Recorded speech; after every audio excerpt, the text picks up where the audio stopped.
So welcome Ruchika, welcome to the Masterclass Space interview session. So many congratulations on getting Brown University and so many good university admission from so many good universities which you have got.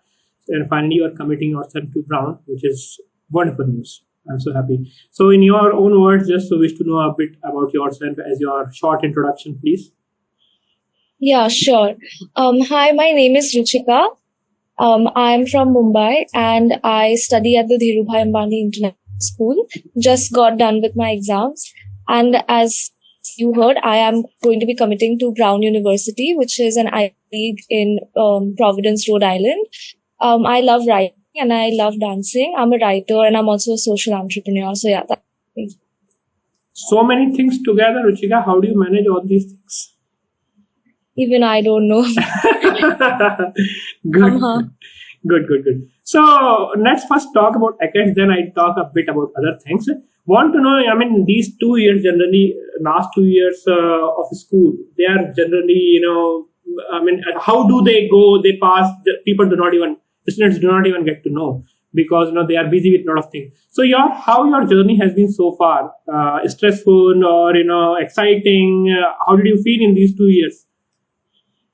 Definitely like a mix of a lot of things. It's been quite stressful, especially like when you have to balance school with college applications, it gets really stressful. So very stressful, but it was a lot of fun having amazing friends and moved schools. So I met a lot of new people, met amazing friends. The teachers were also great. So they made the journey easier and, less stressful. But I would say the main word would be stressful, but I think towards the end, everything was done. College applications were done. Then it started becoming more fun and more nostalgic, I would say, as started looking back on like school life. I can understand. So, Ruchika, apart from Brown University, what all universities you got in? So I got into UCLA, University of California, Los Angeles. I got into Barnard College of Columbia University, which is the girls' college in Columbia University. And I got into King's College, London. I also got into University of Manchester in the UK. And I also got waitlisted at Columbia College and I'm waiting to hear back from them. And of course, I got into Brown as well. So anyway, now you are going to Brown. Yeah, mostly. I love the school, so yeah, I'm going there. Definitely. So what is your course? I'm planning on majoring in economics, but essentially Brown has an open curriculum. It's a liberal arts institution, so you can explore other things. So while I'll be majoring in economics, I'll also be studying like literature because I love literature and a little bit of Hispanic studies as well because I studied Spanish in grade 11 and 12 and I want to continue studying Spanish in college. That's great. A lot of things. So you have been with us for SAT preparation, verbal and mathematics. So just wanted to know how your masterclass has been there for you in your college preparation. How did Masterclass Space help you basically? So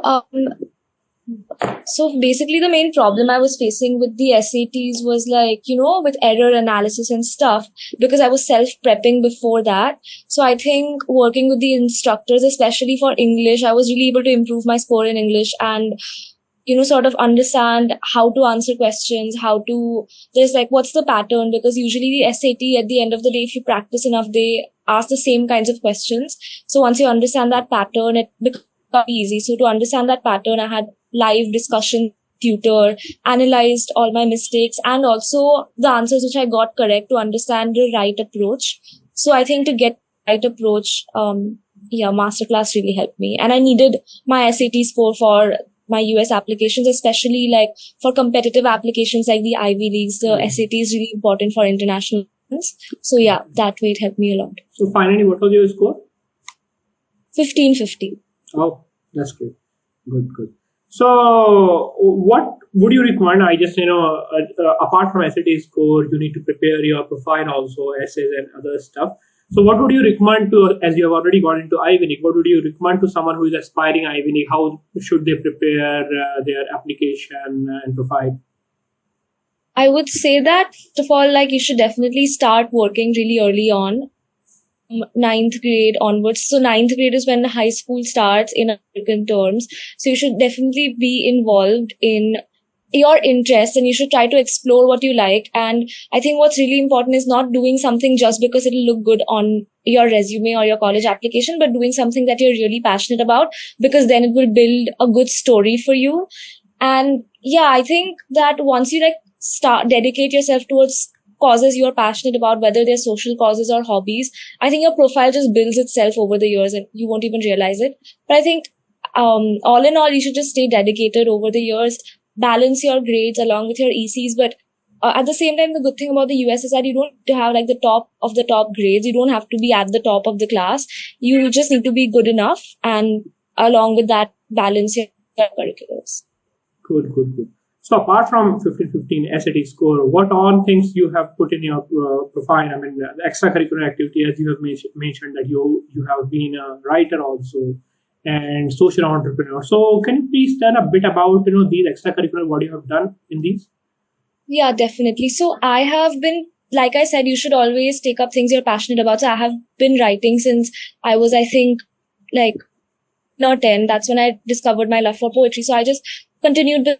I ended up authoring a book about LGBTQ plus rights. It's a fictional novel, but the story basically explores homophobia in India, etc. So I combined two of my passions for gender equality and for writing, and I continue writing. I participated in quite a lot of writing competitions, and I managed to also win Queen's Commonwealth Essay Competition, the Gold Award. So, participating in competitions and stuff. I also do non-profit work. One project known as Girl Up Our Story, which is under the United Nations' Girl Up initiative, and it essentially works towards gender rights. And we've worked with underprivileged communities of women in Mumbai, in Guwahati, in Assam, as well as in Delhi. We have distributed a lot of sanitary napkins to them. We have held fundraisers and done a lot of online advocacy on a lot of sensitive topics in India. Other than that, I also have another non-profit project, which is Project Uran, which is my brainchild, where I essentially partnered with a school in Guwahati to impart digital skills to their students there who did not have access to these skills. And also, since it's my hometown, so I wanted to make a contribution to my hometown as well in that way. And another project that I started quite recently, like a year ago, I would say, was Project Afiyat, which is a non-profit initiative which helps to improve the mental well-being of women who suffered from sexual assault or domestic violence. So we basically partnered up with an NGO, and it's called Urja Trust Foundation in Bombay. And we went and we, music sessions and dance sessions with them, improve their mental well-being. So my profile was basically a lot of social entrepreneurship and a lot of writing. But along with that, also I had a lot of economics research, like I wrote economics research papers and got them published. So I think it showed three of my interests very properly, that I was very interested in writing. I'm a writer. I'm very interested in economics research and policy making. And hence I'm involved in the non-profit community to, help solve the problems of scarcity and lack of resources that we have. So that's how I built my story. That's great. What's the name of your book, by the way? The name of my book is Until It Rains Again. Until It Rains Again. And what's it about? So it's essentially a coming-of-age novel about a girl called Elena, who essentially is exploring her sexuality, her mind as she becomes an adult. And I think it's a very good read for teenagers who go through a lot of emotional conflict in real, right? So I wanted to touch upon a lot of issues that are not spoken about. Teenagers are often shut down. And in India, there is so much taboo in talking about feelings or, issues that you go through, mental health and stuff. So I made it a first-person narrative where it's basically a continuous first-person narration of the protagonist who talks about her feelings openly and stuff like that. And it has a romance also. How come you have come up with all these mature things at so early age? Even before going to university, working for women cause, working on LGBT stuff, working on, mental health, and how come? I mean, who gave you all these ideas? A lot of it just came from my own experiences in life, I think. Yeah. So I really appreciate the way you have been progressing, and I'm sure you are going to do well in future also. So what are your long-term plans, by the way, Ruchika? So I'm not really sure. I don't think ahead. I'm like someone who's live in the moment kind of a person. But right now, I really love economics. I've studied it for 4 years now. I in ninth grade and I continued it throughout. So I'm going to study that. Now, economics has a lot of applications. I can do it in policy making. Like I can combine it with like my passion for gender equality and work for, policy making and stuff. Or I might also go into finance. I'm not really sure because I even like that side. But definitely like writing will be something I continue as a hobby for the rest of my life, as well as passion for, philanthropic work. But career-wise, maybe like some career in economics, basically. Good. And any specific thing which you want to do for Assam?